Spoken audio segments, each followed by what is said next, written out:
My name is Jim Ballard. My place is here in Madison, Madison County, Virginia, and of course, half the farm is over on the other side of the river in Greene County. We're located where the Conway River flows down out of Shenandoah National Park. Back in 1969, I was in submarines at the time, going all over, and I needed a place to put an anchor down underfoot. And my wife and I bought this little piece of 33 acres up here, and it just seemed to be an ideal place for me to get away and keep my sanity on weekends when I could get away. So I'd come up here, cut wood, clear, work around the place, and we did that for a long time.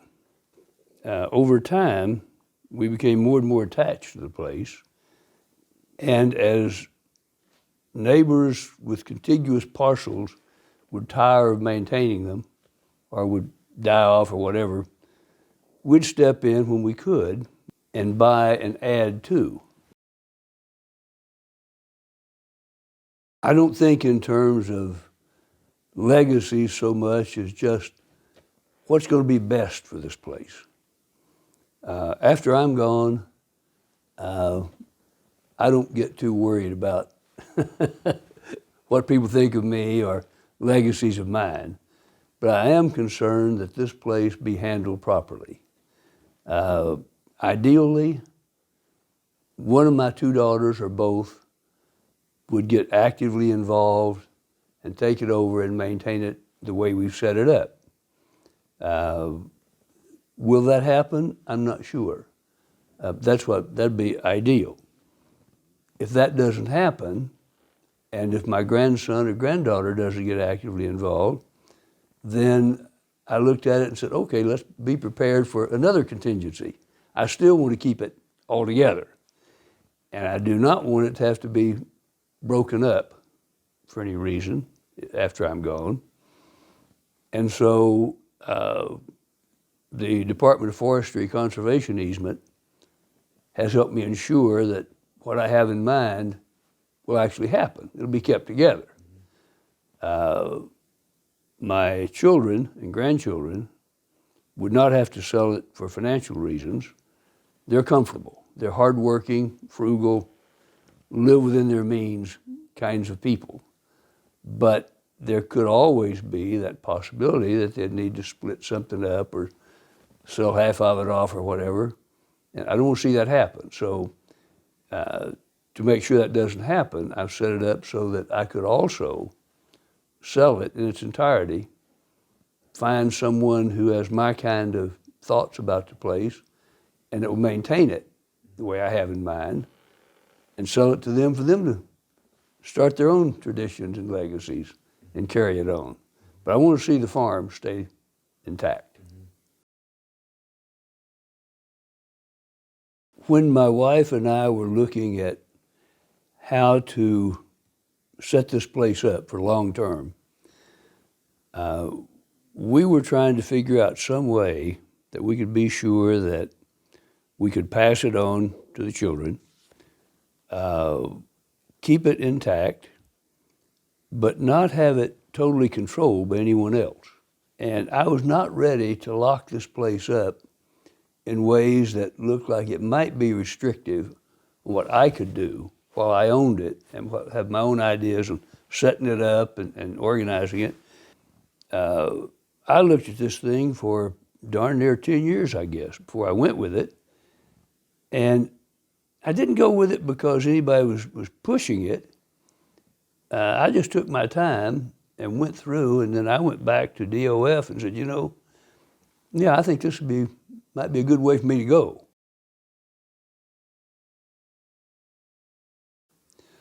Looking at my family situation and what we've been trying to do to make sure that my ideas are okay with everybody downstream, it's been an interesting time.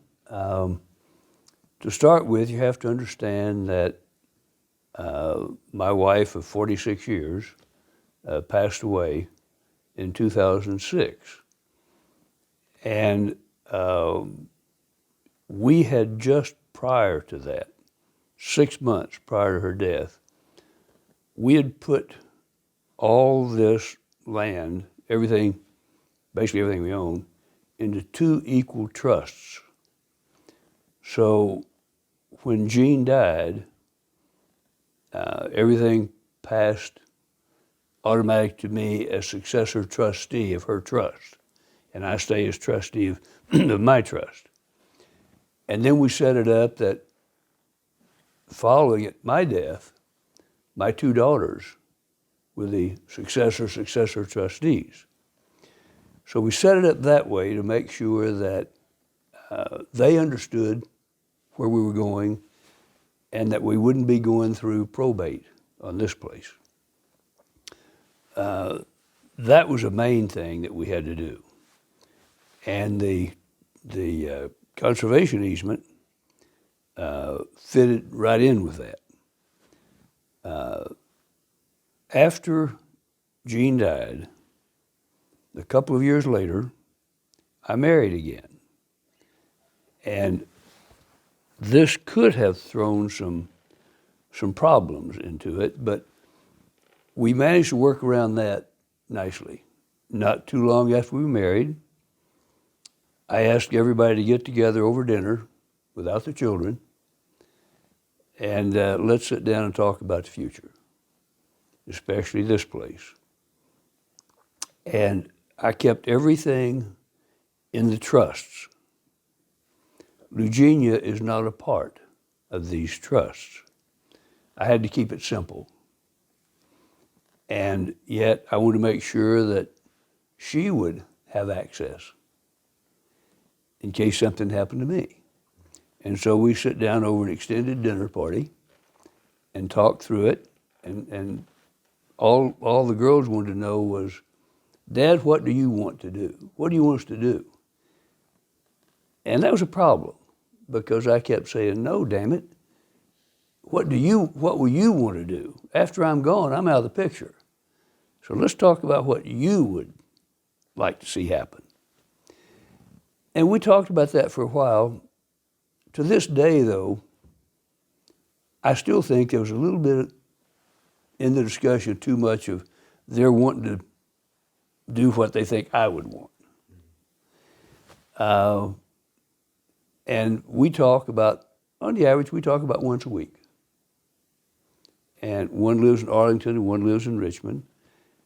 And now the younger daughter and her husband used a little cottage here, the original cottage. They use that as a weekend and retreat place, and that's helping a lot. We stay together and get a chance to visit more. Hiked together last week. We did a nice walk up in the park, found some old foundations up there. And so that's keeping that link open. And I'm really trying to figure out exactly how much they want to keep the place going as opposed to how much they think that's what I want them to do. Insofar as the tools that I've used to try to put this little operation together, it's been pretty simple. It started out when back in 2003, we knew that my wife's health was failing. And it became important to us to try to take care of things. She wanted to make sure that we had everything organized before she died. And so we started working at it. We thought that a trust would be the first tool for us to use. So we tried to set that up. And the trust lawyer I was working with in Albemarle County at the time convinced me that to do that trust, I would be so tied up I could never do anything without him running the trust, basically. And that was a no-no. I just walked away from it, shut it down.